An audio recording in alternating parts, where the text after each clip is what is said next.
Hey everyone, Siri here, and welcome back to another week of Aether Raid's Dark Season defense matches.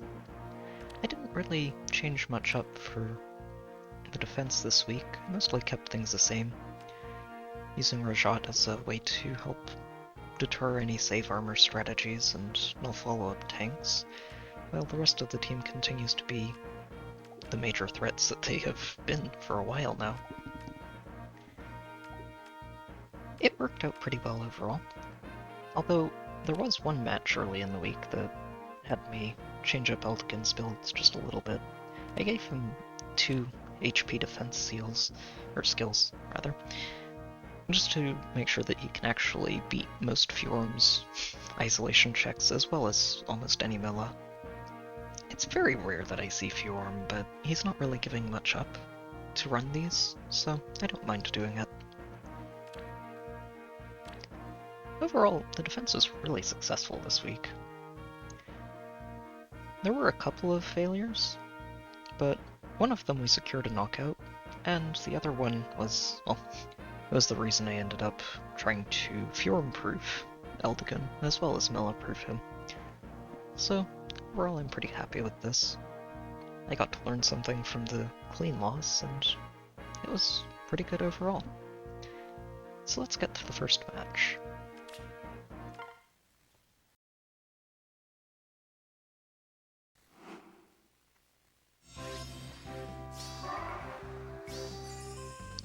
This was a fun way to start the week. They brought along a duo Lynn and a bonus week Leaf, which gives them a lot of hit and run options to work with, especially when Peony's in the mix as well. And Edelgard provides a really good wall for them to retreat behind and intercept anything that tries to actually catch up. Overall, it's a very solid approach, but it does help if you double check what you're fighting to make sure that you can actually hit and run safely.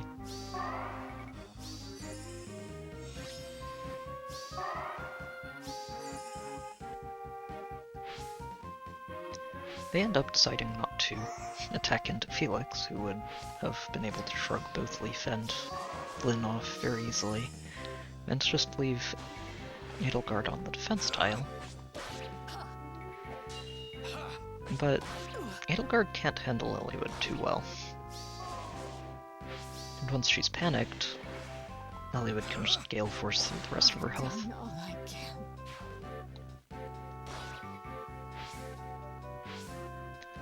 And then he gets swapped back into range of Eldigan, who dances him forward to pick up Leaf as well. I must fight.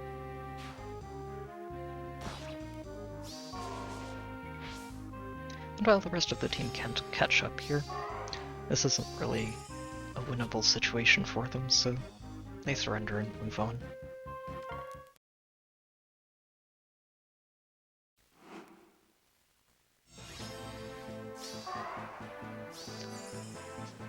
This second match really started to crank up the investment. They brought along a maxed out Claude to tank this.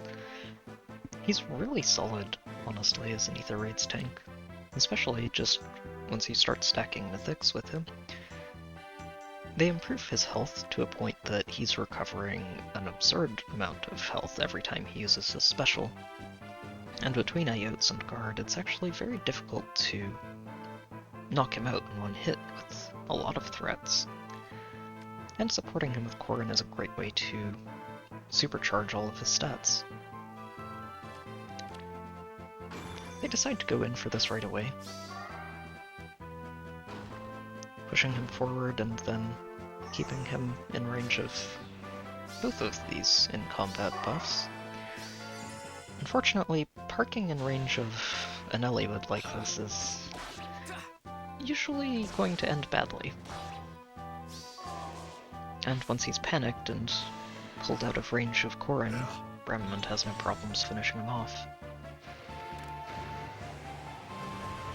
Sorry, but it's up to you now.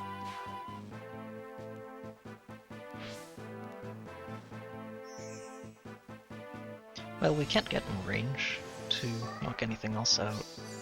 Just getting Claude is enough for them to surrender this one.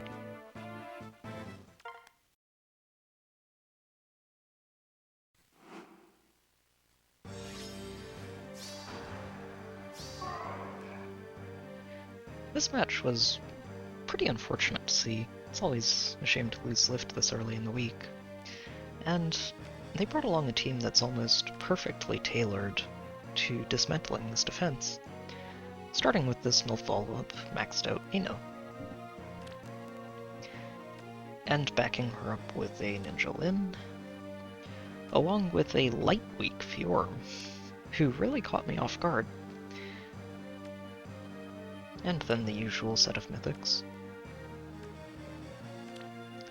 It's very rare to see Fjorm in light weeks, especially when there's a mill on the same team, but what it does is it makes it extremely reliable to hit and run, because most people aren't tailoring their dancers to dodge Fjorm.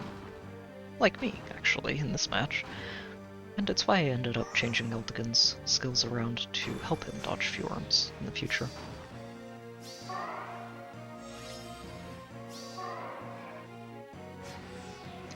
They take a couple of turns just to move into position.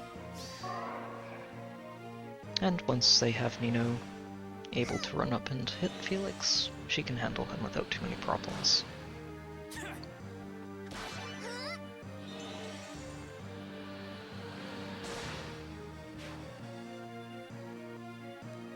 And then they pull her back, retreat out of range, and since Fjorms hadn't gotten Eldigan isolated, there's no way for anybody to catch up. Which leaves the team very exposed for this round. Go for it! Sit. I am death itself.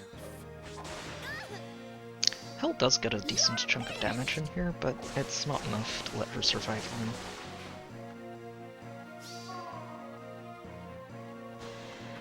And Dogger actually gets to take out Eliwood, which was really impressive.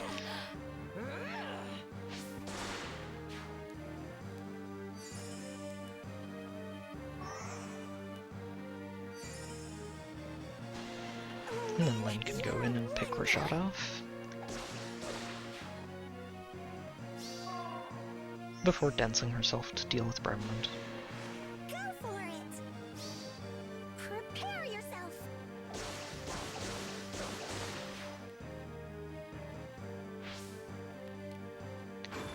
Then all they have to do is pick up the pot and let Lyn tank Eldigan for a turn.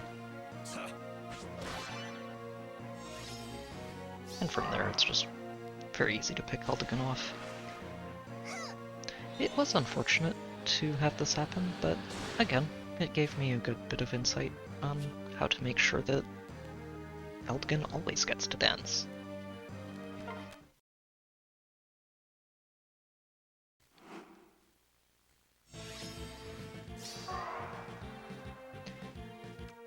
This was a little bit more toned down after the last match. This is mostly, again, a hit-and-run squad, using a Tamari for support, and double dancers to help Lyn just clean out the entire team. The bonus week Fjorm's a good way to try and intercept anything that comes after them. And I was actually really thinking about using her as a bonus unit, but in the end Leaf just ended up being a better fit. I decide to wait for the Bolt Tower to try and have Lyn snipe Felix, but this Lyn does not have enough support to pull that off, so once they realize that she can't kill him, then that's kind of over, and they just concede and move on.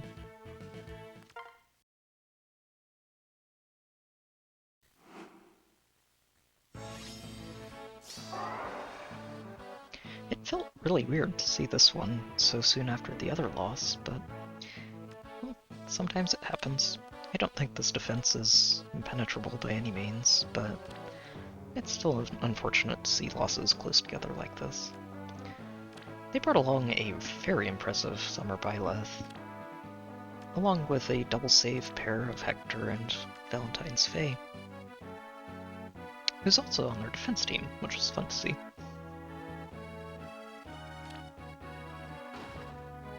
This is honestly a very good strategy for using Duo Byleth on an offense team, Because a large part of the problems that she has, usually, is just not being able to extract well to deal with the enemy turn, the enemy's follow-up turn.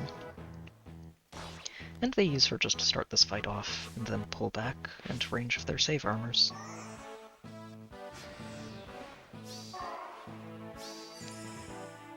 I'm not sure if they were counting on Mila to isolate Eldigan here, but it's not like Eliwood gets a whole lot done against Brave Hector anyway.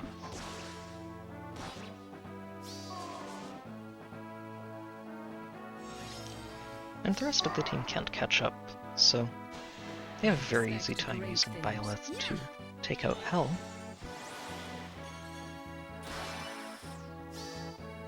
With me, Lady Rhea? Always.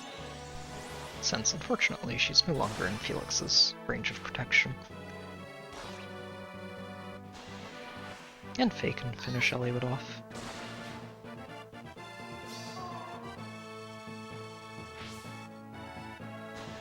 And then they even get Dogger to take out Rajat before she gets to mess up their save armor strategy. And then they move their armors up and say go. I think they were pretty confident in this one, but they may have underestimated a bonus week Bramimond. Even with the guard effect, Bram gets this Faye almost completely knocked out in one round of combat.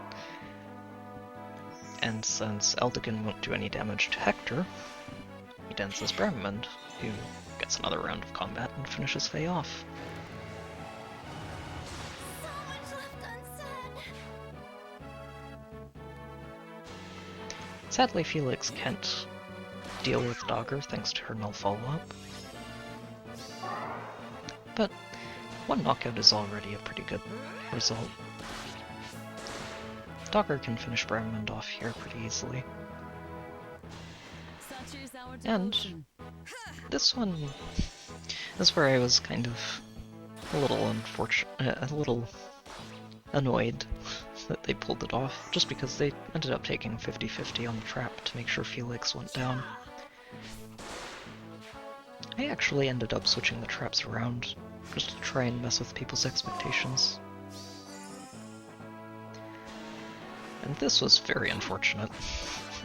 Eldigan's only 1 point of damage away from finishing Dogger off here. I'm probably going to end up merging him up to +9 at least, now that we know he's not showing up in the Hall of Forms. And at that point he actually would have taken Dogger out.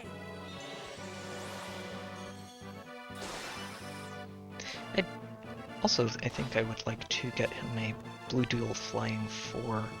I think it'll do more for him than Fortress Def Res, especially for just dodging Fjorms. So, it's things to think about for the future.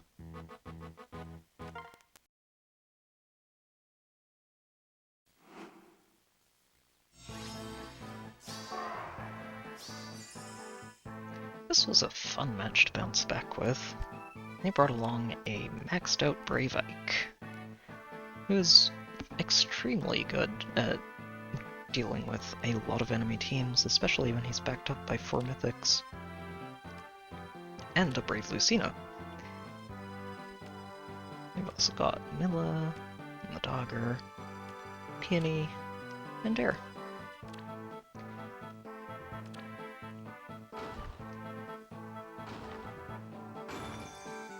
They take a turn just to pick the pots up and get everyone into position.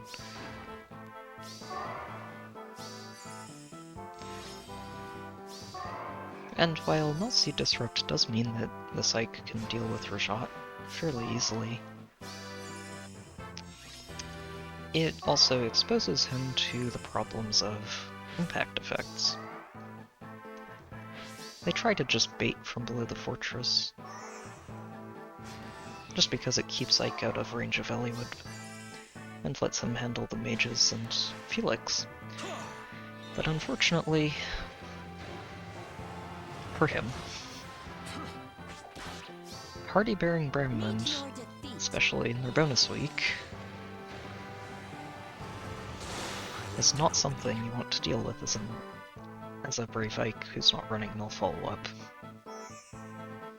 And then they get danced forward, and get to pick off Docker as well. What? No way.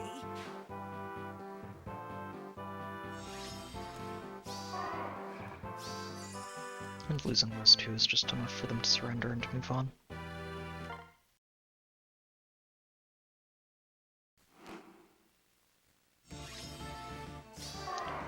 It's interesting to see two Brave Ike teams in a row. This one's not as invested, but he's running the same build and has the same sort of support. They did switch out one mythic, though, so that they have access to this duo Lyn as well. And I think this is the first time I've seen a Windsweep Lyn in one of my defenses. I think it's a very good way for her to avoid a lot of the save armors that would usually counter her.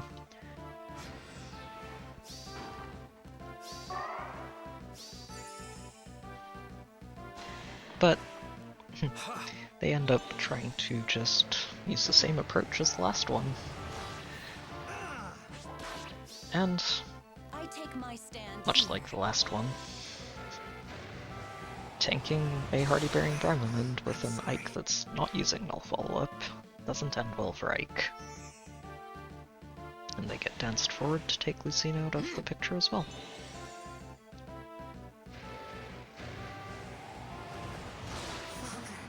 I'm sorry.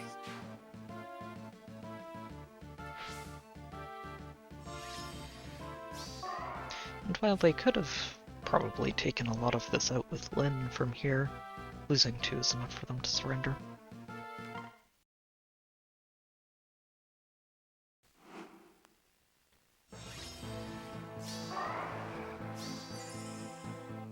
I can honestly say I was expecting to see more legendary leafs this week than I had. This is very much another hit and run type of approach, using Veronica and Leaf to pick off any priority targets and then retreat into Edelgard's range.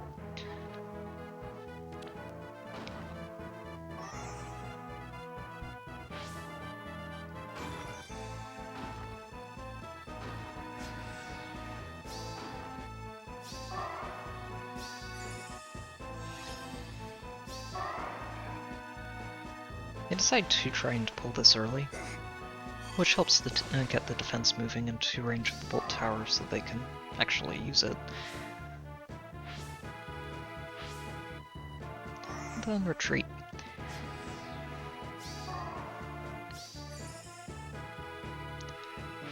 As usual though, our little swap dance combo with Eliwood gets to pull Edelgard out of position. Even though Eliwood can't actually finish her off, he still gets to Gale Force. And that lets him knock Peony out. Time to sleep.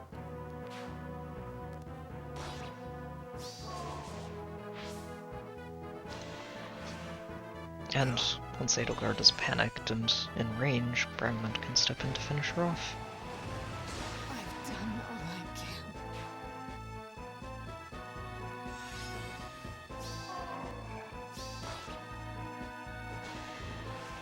They do have Leaf finish Eliwood off here. It's not hard once Eliwood's this low.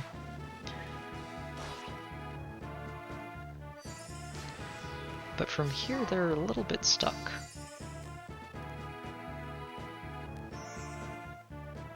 And Felix with ground orders is enough to get in range of Leaf, who can't get anything done to him. Take this. I must fight. And the bonfire is enough to take him down.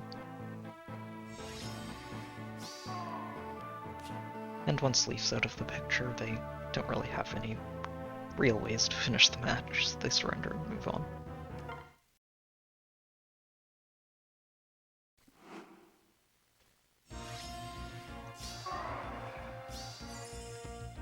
This defense was a real treat to watch. They brought along a +10/+10 far save Faye, who's extremely impressive, just as a far save tank goes, and they brought Gustav along to back her up. with Flayn tacked as a support for them both. Together, this trio is extremely hard to actually break through for just about any team. They've also got a Dogger, and a Milla, and a Peony, just to help pad the stats.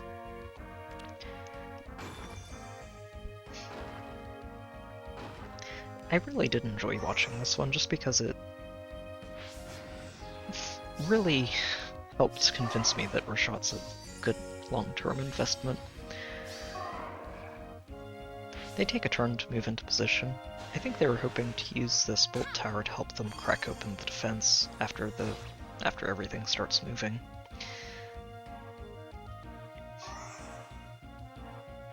And then they move into position on the defense tiles and let the save skills go to work.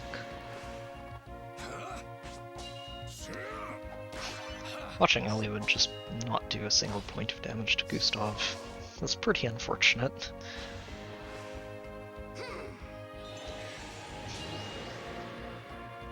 But without her crafty fighter actually giving her a follow-up, Faye can't actually deal with Rashot, who applies the flash effect and a slightly toned down pain to the rest of their team.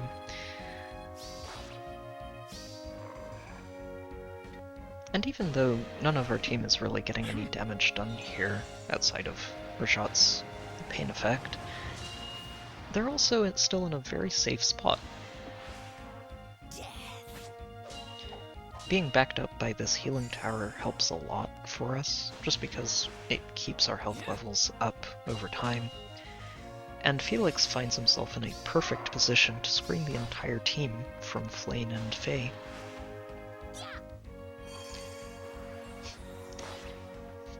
And, well, since her entire kit is built for the enemy phase, Faye can't actually finish Felix off here. Accept your death.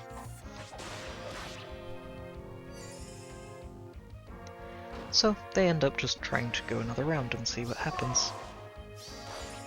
I think they were counting on being able to outlast the defense in the end. Enjoy. But Moonbow isn't quite enough to finish her shot off. And she gets to reapply the flash effect before anything else happens.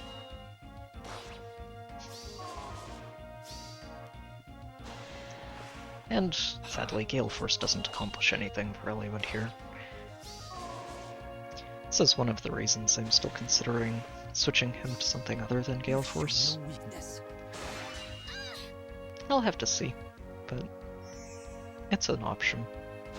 Gale Force is still very good against non-save armor squads, which is really helpful. I am death itself.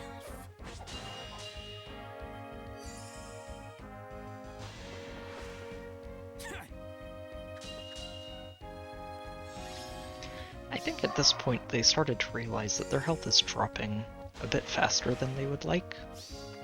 Know the strength of Asker. Accept your death.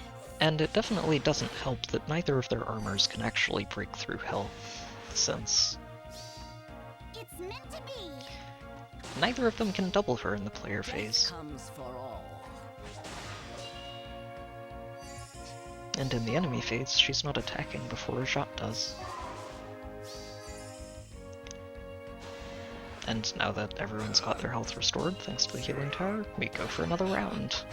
Well, except for Eliwood, who attacks first, I think just because he can apply Panic. But since after the Gale Force, Gustav would knock him out, Rashot goes next, reapplies the flash effect, and we move along.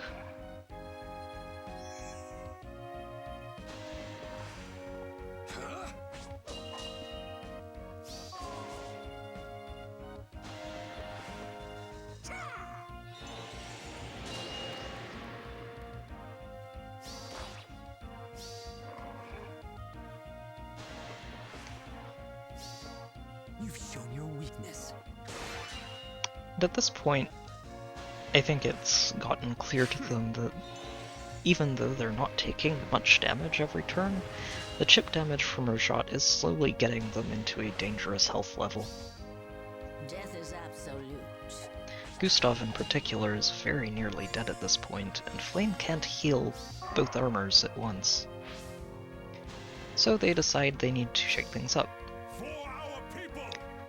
and send Gustav after Rajat, and have Flayn take out Hell. Or try. They end up having to dance to get the knockout on Hell thanks to guard bearing. But unfortunately, even this small shift in their formation leaves them a lot more vulnerable than they'd like. While Felix can't knock Faye out here, Bullfighter does mean that he still gets to charge his bonfire.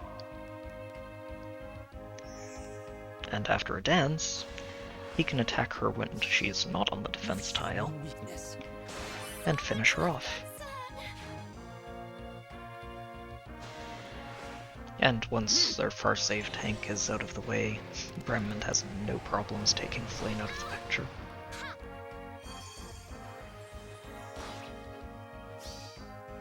Meet your defeat. Mother, soon.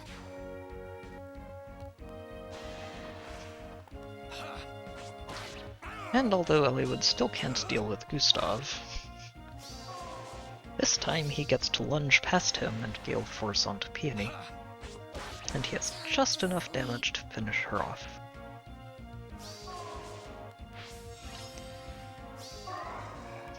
And losing those three is enough for them to surrender the match.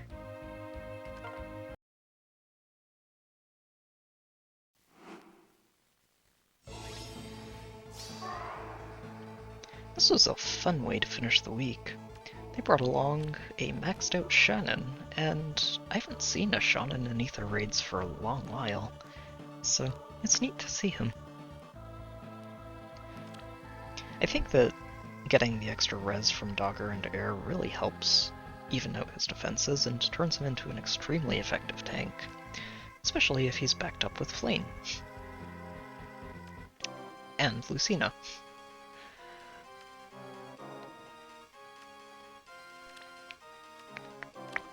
The Tamari Air also helps a lot.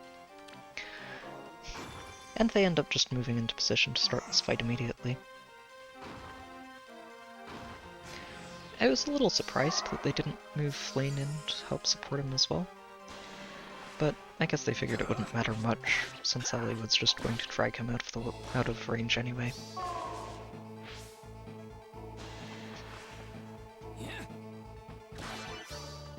Is this enough? This is your name on it. Zero damage souls are a little oof. Unfortunately, Hell does get herself knocked out here, because nobody else can get in range to attack yet.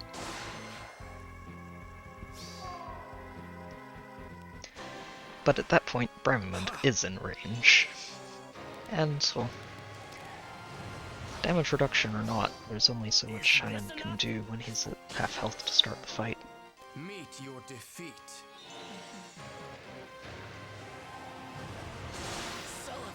Forgive me.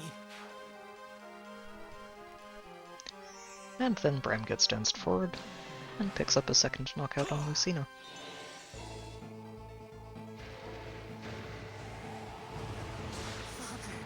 I'm sorry. And with those two out of the way, there's not a lot they can do to finish this match, so they just surrender it instead. It was a pretty solid week, again, overall, for defenses. I'm glad to see the defense holding up pretty well, although it did need some minor adjustments. But I think minor adjustments are important to make over time, so I'm pretty happy overall with this. Anyway, I hope you've enjoyed the video, good luck with your own matches, and I'll see you next time.